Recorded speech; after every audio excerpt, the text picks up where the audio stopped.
Ça vous gêne qu'on avance, ça vous gêne que ça avance, on le sent bien et on est bien content. Allez, monsieur Barlot.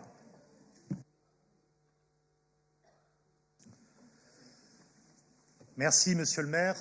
Vous l'avez dit, le port est et reste un poumon économique pour notre ville, avec plus de 42 000 emplois sur les deux bassins est et ouest de la ville. Mais c'est aussi une source de pollution importante pour notre territoire. La moitié de la pollution d'oxyde d'azote et de particules fines vient du secteur maritime. Un double impératif s'impose donc à nous. Maintenir de l'activité tournée vers la mer, sur le port, mais limiter également les nuisances pour la santé des habitants de notre ville. La bifurcation écologique du secteur maritime est donc cruciale pour faire face à ce double défi climatique et sanitaire, à Marseille comme ailleurs. Pour cela, il faut imposer aux armateurs l'utilisation de modes de propulsion alternatifs à l'énergie fossile. Plusieurs chantiers sont évoqués dans cette feuille de route et je mettrai quelques focus sur quelques priorités. La première, et je pense que l'enjeu majeur pour nous et pour les riverains du port et pour les salariés du port également, c'est l'enjeu de la réparation navale. Quel avenir pour les formes de réparation navale sur notre territoire ? On a pu en discuter il y a une semaine avec les salariés, avec des représentants syndicaux du port. C'est un enjeu qui est majeur. C'est un enjeu majeur parce qu'il y a l'enjeu du rétrofit des navires, il y a l'enjeu du démantèlement des navires. Et notre territoire, nos formes de réparation navale doivent être maintenues et doivent être modernisées pour permettre effectivement aux riverains de moins souffrir des nuisances, aux travailleurs de pouvoir travailler dans de meilleures conditions pour leur santé notamment. Et donc c'est un enjeu de créer une filière d'excellence et de créer en parallèle une école de formation également pour former des jeunes Marseillais à ces métiers autour de la mer, autour de la réparation navale, autour du rétrofit, autour des métiers liés aux navires et au transport maritime. C'est des métiers d'avenir pour notre territoire et c'est comme ça qu'on redonnera une fierté autour de notre port. Donc ça, c'est l'enjeu qui est un enjeu qui est majeur. Le deuxième enjeu, c'est l'enjeu que vous avez mené notamment et qui était mis dans la pétition, c'est l'enjeu de la réglementation, du changement de réglementation. L'idée, ce n'est pas de changer et de mettre en concurrence les ports méditerranéens, mais bien de changer le cadre global en Méditerranée et donc la réglementation au niveau global pour tous les ports de Méditerranée. Et donc ça passe par l'OMI, ça passe par l'Organisation maritime internationale, ça passe par la zone CECA qu'on a obtenue, mais également par le fait qu'on réglemente les oxydes d'azote et donc on soit également zone NECA. Ça passe par l'interdiction des scrubbers qui ne font que transférer la pollution de l'air vers la mer. Et ça passe par la création d'une ZFE maritime qui est un vrai levier de justice sociale. On ne peut pas dire aux personnes qui ont des vieilles voitures de ne plus circuler dans le cœur de notre ville, mais aux navires d'arriver, et aux navires les plus polluants d'arriver et de rentrer dans notre port. Donc il faut qu'on arrive à sortir les navires les plus polluants de notre port via cette ZFE maritime. Et puis, il y a un autre enjeu en termes de réglementation qui doit être faite, encore une fois, à l'échelle de la Méditerranée, c'est la sortie progressive du croisiérisme en réglementant le nombre de navires à l'instant T, en réglementant la taille des navires. Et ça va passer par une coalition de l'ensemble des mers et de l'ensemble des ports méditerranéens.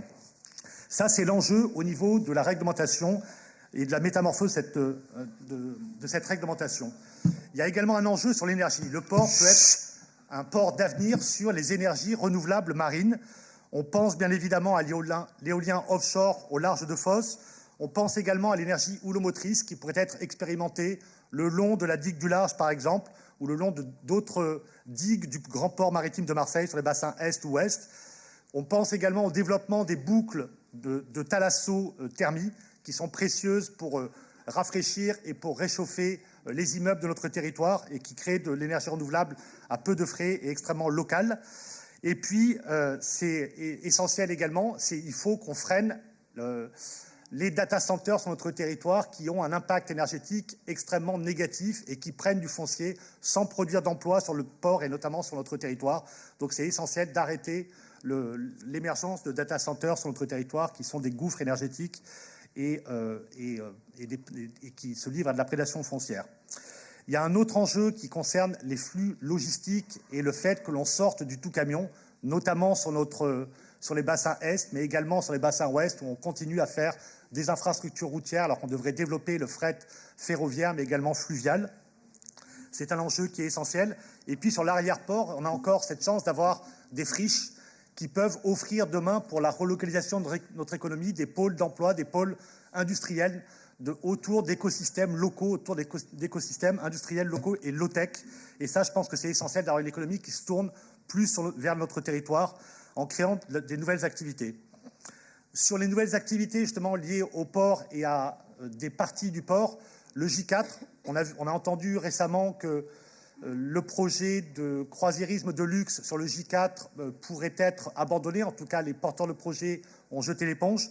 Il faudrait que l'on puisse développer sur ce J4, que ce soit la vitrine en fait de la transition maritime au niveau du port maritime de Marseille, et donc qu'on puisse y exposer, qu'on puisse accueillir des navires propulsés à la voile, des navires innovants en fait en termes de décarbonation sur notre territoire. Ça pourrait être une vitrine extraordinaire sur ce J4 qui est un des lieux les plus emblématiques de Marseille et en tout cas beaucoup plus adapté que le croisiérisme de luxe. Et puis l'autre enjeu, c'est le quai de la Lave, cette zone qui est aujourd'hui en friche également, qui pourrait devenir un tiers-lieu maritime avec de la petite réparation navale, avec du bateau partage, avec énormément d'enjeux autour de la formation liée au métier de la mer, et donc avec une nouvelle relation ville-port qui pourrait se nouer sur cette zone du quai de la Lave.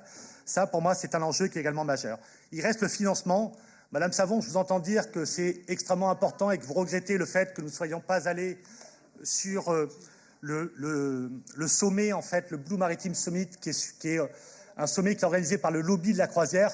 Je crois justement sur la question du financement, il faut qu'on arrive à pousser les armateurs à payer cette transition, à beaucoup mieux appliquer le principe pollueur-payeur, à ce qu'il y ait une taxe également sur les flux et donc sur le tonnage, et que ce soit plutôt les armateurs qui payent les infrastructures liées à la transition maritime. C'est un enjeu qui est majeur parce qu'on voit bien qu'on n'arrivera pas à la financer nous-mêmes, collectivités, nous-mêmes, pouvoirs publics. Et donc c'est essentiel d'avoir un rapport beaucoup plus exigeant envers les armateurs pour permettre cette transition maritime, pour permettre que les salariés travaillent dans de bonnes conditions, que les riverains respirent un air qui soit sain et non plus des particules fines. Donc c'est un enjeu qui est majeur. Et puis sur le croisiérisme, pour en sortir également, je crois qu'il y a une arme qui est celle de la redevance. Barcelone, par exemple, l'expérimente. Monsieur le maire, vous aviez parlé de taxes d'habitation pour les passagers de navires de croisière. Cette redevance pourrait permettre justement de financer la transition également et de limiter le nombre de navires sur notre port au niveau des croisières. Merci et en tout cas bravo pour cette feuille de route. C'est essentiel de restaurer un dialogue avec les autorités portuaires, avec tous les acteurs, avec les riverains, avec les salariés, avec les associations qui travaillent et qui pensent cet avenir du port maritime de Marseille qui est un enjeu majeur. Merci.